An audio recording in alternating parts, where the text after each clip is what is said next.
ನಮ್ಮ ಕರ್ನಾಟಕ ಸರ್ಕಾರ ತಕ್ಷಣಕ್ಕೆ ಈ ಕಾವೇರಿ ವಾಟರ್ ಮ್ಯಾನೇಜ್ಮೆಂಟ್ ಅಥಾರಿಟಿ ಇರ್ಬೋದು, ಕಾವೇರಿ ವಾಟರ್ ರೆಗ್ಯುಲೇಷನ್ ಕಮಿಟಿ ಇರ್ಬೋದು, ಇದಕ್ಕೆ ಮೇಲ್ಮನವಿಯನ್ನು ಸಲ್ಲಿಸಬೇಕು. ಯಾಕೆಂತಂದರೆ ನಮ್ಮ ಕರ್ನಾಟಕದಲ್ಲಿರುವಂತಹ ಯಾವುದೇ ದೊಡ್ಡ ಸಣ್ಣ ಅಣೆಕಟ್ಟುಗಳು ಭರ್ತಿಯಾಗಿಲ್ಲ. ಕಬಿನಿಗೆ ಸ್ವಲ್ಪ ನೀರು ಕೇರಳದಲ್ಲಿ ಚೆನ್ನಾಗಿ ಮಳೆ ಆಗಿರೋದ್ರಿಂದ ಹರಿದು ಬರ್ತಾ ಇರೋದು ಬಿಟ್ಟರೆ ಹಾರಂಗಿನೂ ತುಂಬಿಲ್ಲ, ಹೇಮಾವತಿನೂ ತುಂಬಿಲ್ಲ, ಕಣ್ವನೂ ತುಂಬಿಲ್ಲ, ಕಾವೇರಿನೂ ನಮ್ಮ KRS ತುಂಬಿಲ್ಲ. ಕಾವೇರಿಯ ಯಾವ ಉಪನದಿಗಳು ಕೂಡ ಉಕ್ಕಿ ಹರಿತಾ ಇಲ್ಲ. ಕಾವೇರಿ ಕರ್ನಾಟಕದ ಜೀವನಾಡಿ. ಬೆಂಗಳೂರು ಉಸಿರಾಡುವಂಥದ್ದೇ ಕಾವೇರಿಯಿಂದಾಗಿ. ನಮ್ಮ ಮೊದಲನೇ ಆದ್ಯತೆ ಕುಡಿಯುವ ನೀರನ್ನ ಕೊಡೋದಾಗಿದೆ. ನಮ್ಮಲ್ಲೇ ನಮ್ಮ ಮುಖ್ಯಮಂತ್ರಿಗಳು ಈ ಸರಿ ಬೆಳೆ ಬೆಳೆಯೋದನ್ನು ಸ್ವಲ್ಪ ಡಿಲೇ ಮಾಡಿ, ನೀರು ಸಿಗ್ತಾ ಇಲ್ಲ, ಬಂದಿಲ್ಲ, ಒಳಹರಿವು ಕಮ್ಮಿ ಇದೆ ಅಂತ ರೈತರಿಗೆ ಅಡ್ವೈಸ್ ಕೊಟ್ಟಿದ್ದಾರೆ. ನೀವು ರೈತರಿಗೆ ಅಡ್ವೈಸ್ ಕೊಟ್ಟಂಥ ಮುಖ್ಯಮಂತ್ರಿ ಕಾವೇರಿ ವಾಟರ್ ಮ್ಯಾನೇಜ್ಮೆಂಟ್ ಅಥಾರಿಟಿ ಹತ್ರ ಈ ವಿಷಯವನ್ನು ತೆರೆದಿಡೋದಕ್ಕೆ ಏನಾಗಿದೆ?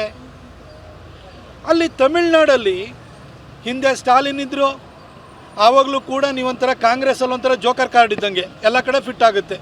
ಯಾರಿಗೊಂದು 3, 4, 5 ಕಮ್ಮಿ ಆಗ್ತಾರೆ, ಅವ್ರ ಜೊತೆ ಹೋಗಿ ಕಾಂಗ್ರೆಸ್ ಸೇರ್ಕೊಳ್ಳುತ್ತೆ. ಈಗ ವಿಜಯ್ ಬಂದಾದಮೇಲೆ ವಿಜಯ್ಗೆ ಒಂದಷ್ಟು ಕಮ್ಮಿ ಆಯಿತು, ನಿಮ್ಮದೊಂದು 5 ಹೋಗಿ ಅಲ್ಲಿ ಸೇರಿಸ್ಕೊಂಡ್ರಿ. ನೀವೊಂದು ಜೋಕರ್ ಕಾರ್ಡ್ ತಮಿಳ್ನಾಡಿಗೆ. ಆದರೆ ಕರ್ನಾಟಕ ಕಾಂಗ್ರೆಸ್ ಪಾಲಿಗೆ ಕಾಮಧೇನು ಆಗೋಗ್ಬಿಟ್ಟಿದೆ. ನಿಮ್ಮ ಕೇಂದ್ರದ ನಾಯಕರ ಎಲ್ಲ ಆಸೆ ಆಕಾಂಕ್ಷೆಗಳನ್ನು ಈಡೇರಿಸೋದು ಕರ್ನಾಟಕ. ನಿಮ್ಮೆಲ್ಲ ವ್ಯವಹಾರಗಳಿಗೆ ಪುಷ್ಟಿನ ಕೊಡ್ತಾ ಇರುವಂಥದ್ದು, ಒಳ್ಳೆ ಫಲವತ್ತಾದ ಭೂಮಿ ಇರುವಂಥದ್ದು, ನಿಮ್ಮ ರಿಯಲ್ ಎಸ್ಟೇಟ್ ದಂಧೆಗೆ ಒಳ್ಳೆ ಅವಕಾಶ ಮಾಡಿಕೊಟ್ರದು ಕರ್ನಾಟಕ. ಎಲ್ಲ ರಾಜ್ಯದ ರಾಜಕಾರಣಿಗಳು ಬಂದು ಫಾರ್ಮ್ ಹೌಸ್ ಮಾಡ್ಕೊಳ್ಳೋದು ಕರ್ನಾಟಕದಲ್ಲಿ. ನಾನು ಕಾಂಗ್ರೆಸ್ನವರಿಗೆ ಕೇಳಲಿಕ್ಕೆ ಬಯಸ್ತೀನಿ, ನೀವು ಕರ್ನಾಟಕದ ಹಿತರಕ್ಷಣೆ ಮಾಡೋದು ಯಾವಾಗ? ತಮಿಳ್ನಾಡವರು ಈ ರೀತಿ ಪದೇ ಪದೇ ಖ್ಯಾತೆ ತೆಗೆಯುವಂಥದ್ದು, ಅವರಿಗೆ ನೀರು ಬಿಡಿ ಅಂತ ಹೇಳೋವಂಥದ್ದು. ನಮ್ಮ KRSಗಿಂತ ಮೆಟ್ಟೂರು ಡ್ಯಾಮು ದೊಡ್ಡದು. KRS ತುಂಬಿದರೆ ನಾವು ಬಿಡ್ಬೋದು. ಆಮೇಲೆ KRSಯಿಂದ ಕುಡಿಯುವ ನೀರು ನಮಗೆ ತಿಂಗಳಿಗೆ ಕನಿಷ್ಠ ಅಂತಂದರೆ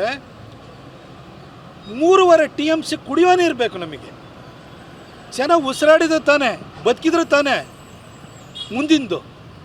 ನಾವೆಲ್ಲರೂ ಕೂಡ ಅಕ್ಕಿನೋ ಇನ್ನೇನೋ ನಮಗೆ ಶಾರ್ಟೇಜ್ ಆಯಿತು ಅಂದರೆ ಖರೀದಿ ಮಾಡ್ಕೊಂಬರ್ಬೋದು. ಆದರೆ ನೀರನ್ನು ಖರೀದಿ ಮಾಡ್ಕೊಂಬರೋಕ್ಕೆ ನಮ್ಮ ಕೈಲಿ ಅವಕಾಶ ಇದೆಯಾ? ಇದನ್ನು ಮನಗಂಡು ತಮಿಳ್ನಾಡಿನಲ್ಲಿ ಅಲ್ಲಿ ವಿಜಯ್ಗೆ, ಈ ಹಿಂದೆ ಸ್ಟಾಲಿನ್ಗೆ ಬುದ್ಧಿ ಹೇಳೋ ಕೆಲಸನ ಹಿಂದೆ ಸಿದ್ದರಾಮಯ್ಯನವರು ಮಾಡಲಿಲ್ಲ, ಈಗ DK ಶಿವಕುಮಾರ್ ಅವರು ಆ ಧೈರ್ಯ ತೋರ್ತಿಲ್ಲ. ಸುಮ್ಮನೆ ಮೇಕೆದಾಟು ಅಂತೇಳಿ ಹೇಳ್ಬಿಟ್ಟು ಆಗ ನಮ್ಮ ನೀರು ನಮ್ಮ ಹಕ್ಕು ಅಂತ ಹೋಗ್ಬಿಟ್ಟು ಎಲ್ಲರಿಗೆ ಎಣ್ಣೆ ಹೊಡೆಸ್ಬಿಟ್ಟು ತುರಾಡಿಸ್ಕೊಂಡು ಇವರು ರ್ಯಾಲಿ ಮಾಡಿದ್ದು ಬಿಟ್ಟರೆ ಇವ್ರೇನೂ ಮಾಡಿಲ್ಲ. ನಾನು DK ಶಿವಕುಮಾರ್ ಅವರಿಗೆ ಹೇಳಲಿಕ್ಕೆ ಬಯಸ್ತೀನಿ, ಸರ್ ಮೇಕೆದಾಟೆಂದು ನೀವು ಮಾಡಲ್ಲ, ಅದು ಬರೀ ಚುನಾವಣೆ, ಇನ್ನೊಂದು ಚುನಾವಣೆ ಬಂದಮೇಲೆ ಅದೇ ರಾಗ ಅದೇ ಹಾಡು ಇದೇ ಮಾಡ್ತೀನಿ ಅಂತ ನಮಗೆ ಗೊತ್ತು. ಆದರೆ ಕನಿಷ್ಠ ಕುಡಿಯುವ ನೀರನ್ನ ಉಳಿಸ್ಕೊಳ್ಳೋದ್ರಷ್ಟಾರ ಗಮನ ಹರಿಸಿ. ತಮಿಳ್ನಾಡಿಗೆ ನೀವು ನೀರು ಕೊಡೋದಕ್ಕೆ ಅಲ್ಲಿ ಆರ್ಡ್ರ್ ಮಾಡಿದ್ದಾರೆ ಅಂತೇಳಿ ನೀವು ಸುಮ್ಮನೆ ಕೂತ್ಕೊಂಡ್ರೆ ಇಲ್ಲಿದ್ದು ವಸ್ತುಸ್ಥಿತಿಯನ್ನು ಮನವರಿಕೆ ಮಾಡಿಕೊಡೋರು ಯಾರು? ಕೊಡಗಲ್ಲಿ ಸರಿಯಾಗಿ ಮಳೆ ಆಗ್ತಾಯಿಲ್ಲ, ನಿಮಗೆ ದಕ್ಷಿಣ ಕನ್ನಡದಲ್ಲಿ ಮಳೆ ಆಗ್ತಾಯಿಲ್ಲ.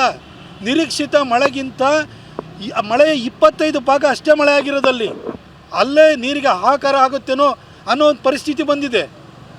ಇನ್ನು ಕಾವೇರಿ ಜಲಾನಯನ ಪ್ರದೇಶ ಏನಿದೆ, ಕಾವೇರಿದು ಟ್ರಿಬ್ಯೂಟರೀಸ್ ಏನಿದೆ, ಉಪನದಿಗಳೇನಿದೆ, ಒಂದು ಉಪನದಿನೂ ಕೂಡ ತುಂಬಿ ಹರಿತಾ ಇಲ್ಲ. ಇಂಥ ಒಂದು ಪರಿಸ್ಥಿತಿಯಲ್ಲಿ ನೀವು ಗಂಭೀರತೆಯನ್ನು ಅರ್ಥ ಮಾಡಿಕೊಂಡು ಸುಪ್ರೀಂ ಕೋರ್ಟಿಗಾರು ಹೋಗ್ತೀರಾ ಹೋಗಿ, ಕಾವೇರಿ ಮ್ಯಾನೇಜ್ಮೆಂಟ್ ಅಥಾರಿಟಿ ಎದುರುಗಡೆ ಹೋಗ್ತೀರಾ ಹೋಗಿ. ಇದು ನಮ್ಮ ಕರ್ನಾಟಕದ ಹಿತರಕ್ಷಣೆ ಆಗಬೇಕು. ನಮಗೆ ಕುಡಿಯುವ ನೀರನ್ನ ನಾವು ಉಳಿಸ್ಕೊಳ್ಳೋ ಕೆಲಸ ಆಗಬೇಕು. ಈಗ ಜುಲೈ ಮುಗಿದು ಆಗಸ್ಟ್ 17ಕ್ಕೆ ಬರ್ತಾಯಿದ್ವಿ, ಈಗಲೇ ಇನ್ನೂವರೆಗೂ ಮಳೆ ಬಂದಿಲ್ಲ ಅಂತಂದರೆ ಇನ್ನು ಯಾವಾಗ ಬರುತ್ತೆ ಸರ್? ಸೆಪ್ಟೆಂಬರ್ ಅಷ್ಟರಲ್ಲಿ ಮುಂಗಾರು ಮುಗ್ದೇ ಹೋಗ್ಬಿಡುತ್ತೆ. ಅದಾದ ನಂತರ ಹಿಂಗಾರು ಬರುತ್ತೆ ಅಂತ ನಮಗೇನು ಖಾತ್ರಿ ಇದೆಯಾ? ಇಂಥ ಒಂದು ಪರಿಸ್ಥಿತಿಯಲ್ಲಿ ನೀವು ಗಂಭೀರವಾಗಿ ತೆಗೆದುಕೊಂಡು ಅಪೀಲ್ ಹಾಕುವಂಥ ಕೆಲಸವನ್ನು ಮಾಡಿ, ರೈತರು ಬಂದು ಹೋರಾಟವನ್ನು ಮಾಡಿ ನಿಮಗೆ ಎಚ್ಚರಿಕೆ ಕೊಡಬೇಕಾದಂತಹ, ನಿಮಗೆ ಬುದ್ಧಿನ ತುಂಬಬೇಕಾದಂಥ ಅನಿವಾರ್ಯ ಪರಿಸ್ಥಿತಿಯನ್ನು ನೀವು ತಂದಿಟ್ಕೊಳ್ಬಾರ್ದಿತ್ತು ಅಂತ ಹೇಳಲಿಕ್ಕೆ ಬಯಸ್ತೀನಿ. ಅಲ್ಲ, ನೀವು DK ಶಿವಕುಮಾರ್ ಅವರು ನಮ್ಮ ಮಂಡ್ಯ ಈ ಭಾಗದ ರೈತರಿಗೆ ಭತ್ತ ಬೆಳಿಬೇಡಿ, ಕಬ್ಬು ಬೆಳಿಬೇಡಿ ಅಂತ ಹೇಳ್ತಾರೆ. ಕುಡಿಯುವ ನೀರು ಬೆಂಗಳೂರಿಗೆ ಕೊಡಲೇಬೇಕು. ಇವರೆಲ್ಲರ ವ್ಯವಹಾರ ದಂಧ ನಡೆಯೋದು ಬೆಂಗಳೂರಲ್ಲಿ. ಆ ಬೆಂಗಳೂರು ಬದುಕಬೇಕು ಅಂತಂದರೆ ತಿಂಗಳಿಗೆ 3.5 TMC ಅಷ್ಟು ನಿಮಗೆ ಕುಡಿಯೋ ನೀರು ಬೇಕು. ಆ ನೀರು ಬರುವಂಥದ್ದೇ ನಮ್ಮ ಈ ಕಾವೇರಿಯ ಉಪನದಿಗಳಿಂದ. ಇದು ಇವ್ರಿಗೆ ಅರಿವಾಗಲಿಲ್ವಾ? ರೈತರಿಗೆ, ಇಲ್ಲಿ ಮಂಡ್ಯದ ರೈತರಿಗೆ ಭತ್ತ ಬೆಳಿಬೇಡಿ ಅಂತ ಹೇಳೋರಿಗೆ ಬೆಂಗಳೂರಿಗೆ ಕುಡಿಯೋ ನೀರು ಬೇಕು, ಅದನ್ನು ನಾವು ಕಾಪಿಟ್ಕೊಳ್ಬೇಕು ಅನ್ನೋ ಒಂದು ಕನಿಷ್ಠ ಪರಿಜ್ಞಾನ ಬೇಕಲ್ವಾ? ನೆಗ್ಲೆಕ್ಟ್ ಮಾಡಿರೋ. ಇವ್ರು ಫಸ್ಟು ಮುಖ್ಯಮಂತ್ರಿ ಚೇರ್ ಬೇಕಿತ್ತು, ಚೇರ್ ತೊಗೊಂಡ್ರು. ಈ ಕ್ಯಾಬಿನೆಟ್ ಎಕ್ಸ್ಪಾನ್ಷನ್ ಮಾಡಬೇಕಾ, ಅದಕ್ಕೆ ಯಾರ್ಯಾರನ್ನ ಒಳಗಡೆ ಸೇರಿಸ್ಕೊಳ್ಳಿ. ಈ ಯುದ್ಧಗಳು ನಡೆಯೋದ್ರಲ್ಲಿ ಇದರಲ್ಲೇ ಕಾಲಹರಣ ಮಾಡ್ತಿದ್ದಾರೆ ಹೊರತು ಕರ್ನಾಟಕದ ಹಿತರಕ್ಷಣೆ ವಿಚಾರದಲ್ಲಿ ಏನೂ ಯೋಚನೆ ಮಾಡ್ತಿಲ್ಲ.